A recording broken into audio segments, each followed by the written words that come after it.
Biz əgər 12 günlük savaşı xatırlatsaq, onda görürük ki, Amerika Birləşmiş Ştatları son momentdə olsa da o prosesə müdaxilə etdi və İranın nüvə obyektlərini, 3 əsas obyektini bombaladı və ondan sonra savaşı durdurdu.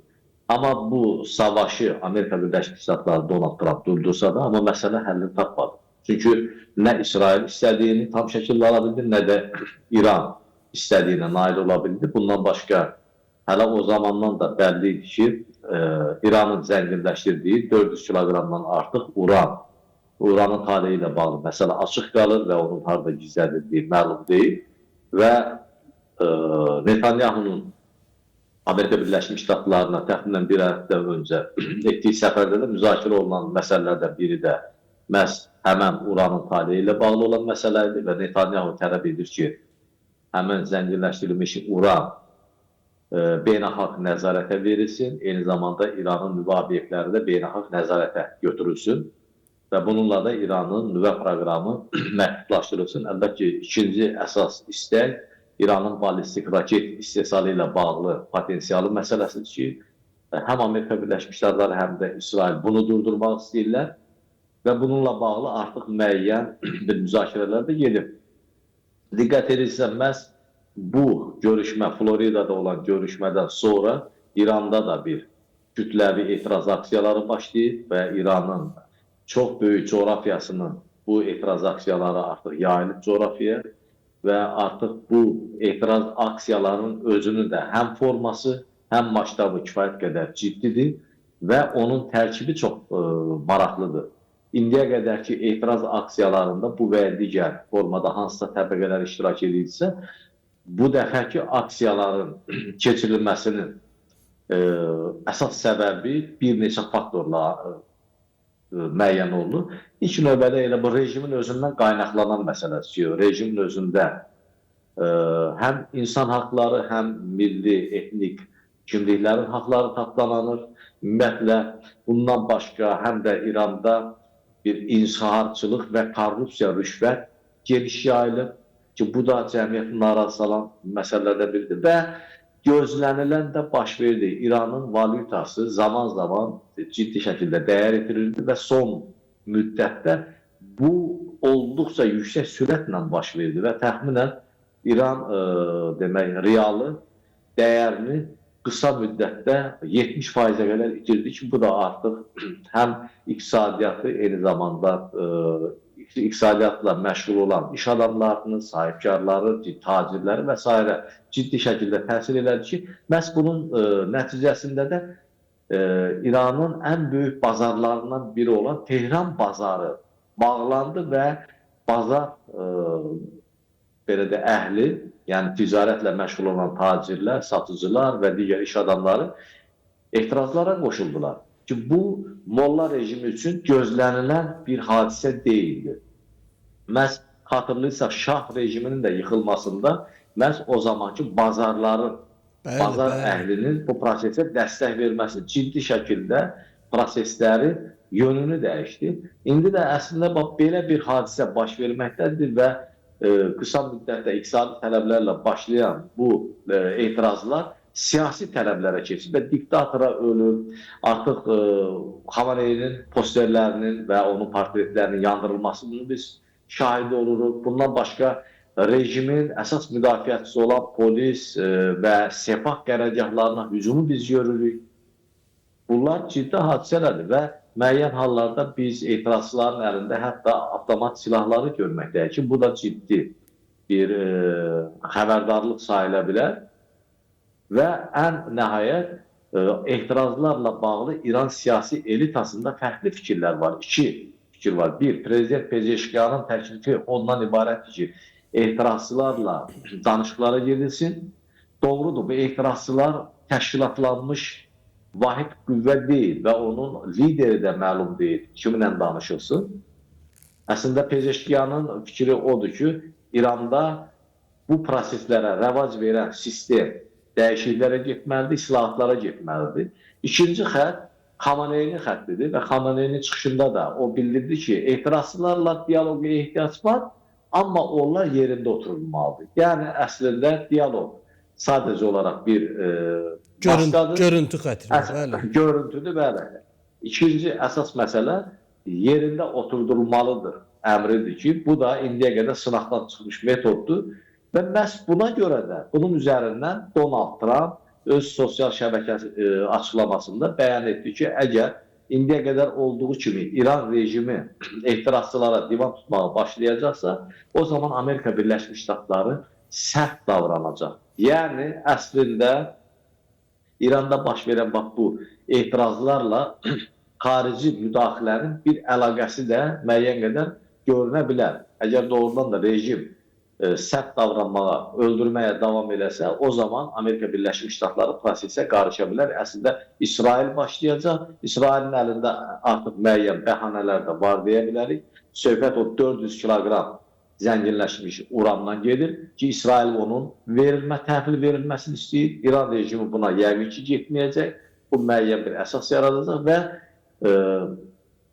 etiraz aksiyalarına qarşı sərt davranış da Amerikanın əlinə müəyyən belə də əsaslar verə bilər. O baxımdan bax, Amerika və İsrail hesab edirlər ki, böyük ölçüdə təhdiddə gözləyirlər. Xüsusilə də İsrail ki, bax, bu etiraz aksiyalarından nə baş verəcək, nə cür davranılacaq və necə müdaxilə edilməlidir düşünülür və artıq əvvəlki proseslərdən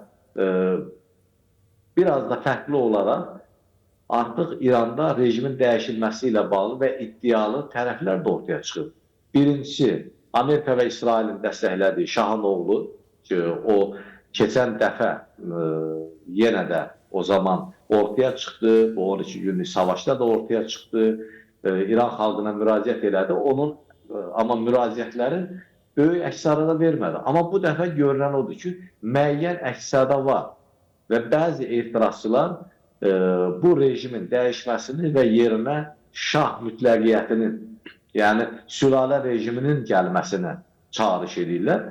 Amma ümumən götürdükdə İranda birisi ki, şah rejimə kifayət qədər ciddi bir nifrət var və onun xalqın tələbi ilə, yəni 79-da Xameyni'də olduğu kimi gəlməsi ehtimalı çox yüksək deyil. Bəs elədirsə, əgər bu variantı niyə ortaya atırlar Okeanos otayından? Birisi, yəni onların əlində olan variant budur. Hesab edirlər ki, onu İran cəmiyyətinə qəbul etdirə bilərlər, amma şah rejimi ilə də bağlı İranda yaşayan əhalinin, xüsusilə də Azərbaycan türklərinin və digər etnik azınlıqların ciddi şəkildə narazılıqları var və onlar qəbul etmək istəmirlər. Çünki xüsusilə də Azərbaycanlılar şah rejimi dönəmində ən çox repressiyaya qalan toplum olublar və minlərlə Güney Azərbaycanlı məhz şah repressiyasının, terrorunun qurbanı olub. Ona görə də Azərbaycanlılar bu dəfə bu məsələlərə daha təmkinli yanaşırlar. Bu hesab edilən iki səbəbdən bu qaynaqlanır. Bir, məhz bu etiraz aksiyalarının forması və nəticələrinin nə olması ilə bağlı hələlik aydın təsəvvür olmadığına görə Güney Azərbaycan buna qarışmır. İkinci hesab edilən faktor bu Pezeşkiyan faktoru da ola bilər. Çünki Pezeşkiyan əslində İranda islahat istəyən kütlələrin təmsilçisi də həm də deyə bilərik. Çünki açıq şəkildə heç bir prezidentin tənqid etmədiyi formada o əslində günahın xaricdə axtarılmasını deyir, məhz daxildəki sistemdən və özündən qaynaqlandığını bildirən şəxsdir. Bu baxımdan həm də Güney Azərbaycanlılar anlayırlar ki, bu hadisələrdən istifadə edən mühafizəkarlar və şovinistlər Pezeşkiyanın istifaya getməsinə çalışırlar. Məhz buna rəvac verməmək üçün hesab edilən ki, Güney Azərbaycan müəyyən qədər susqundur. Digər tərəfdən şah tərəfdarlarından başqa respublikaçılar adlandırılan qrup da var. Bu demək siyasi qüvvə də Şəriət Mədəninin oğlu və onun silahdaşları tərəfindən əsas aparıcı qüvvələrdir. Bir də xalq mücahidləri deyilən bir qüvvədir ki, onlar da uzun müddət məhz yenə xarici qüvvələr tərəfindən dəstəkləniblər. Amma onların da İran daxilində nə qədər tərəfdarı var, açıq bunu söyləmək də biraz çətindir, bunu rəqəmlə demək.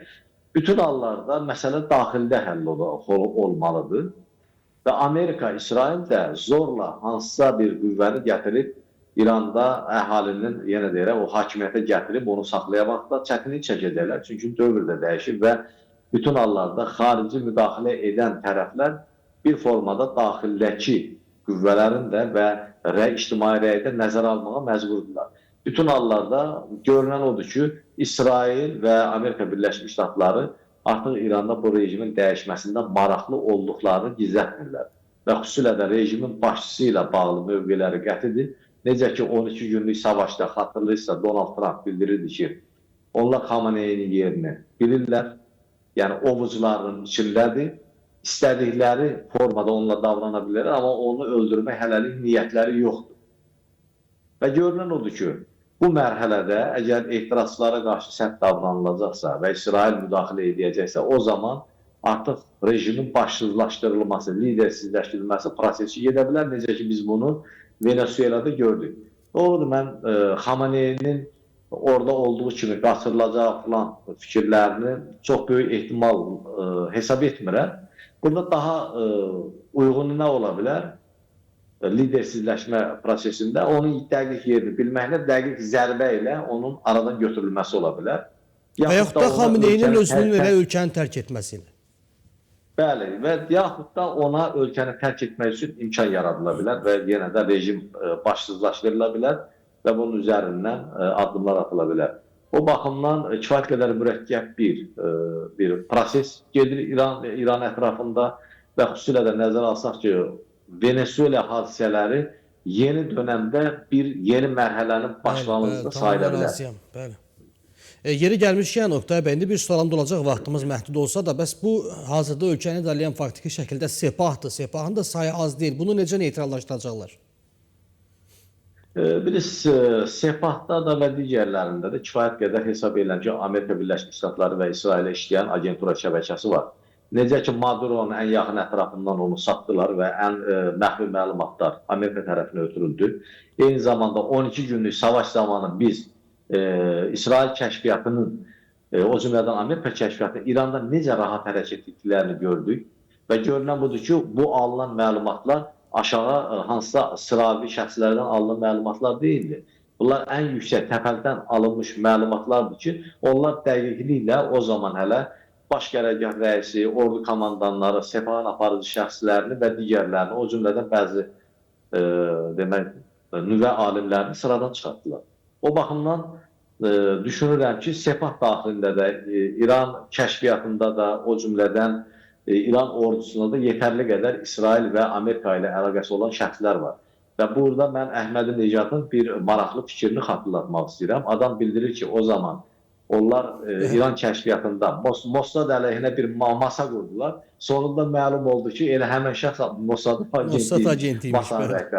Yəni o baxımdan Sepah da vahid bir güc deyil. Sepahın içində də əslində Pezeşkiyana simpatiya bəsləyənlər var, Xameneyiyə bağlı olanlar var. Orada da yəni vahid bir mövqe yoxdur. Orada da müəyyən fikir parçalanması var. Digər tərəfdən etirazlar genişlənəcəksə və bu istər-istəməz siyasi elitada parçalanmanı artıracaq. Çünki bayaq da qeyd etdiyi kimi elitada müəyyən əslində fərqli fikir var. Bir tərəf etirazçılarla dialoq tərəfdarıdır, digəri sərt xətt tərəfdarıdır. Bu artıq elə ilkin bölünmüşlüyü ortaya qoyan bir məsələdir ki, eyni bölünmüşlük təpədən düz aşağıya qədər davam edəcək deyə düşünürəm.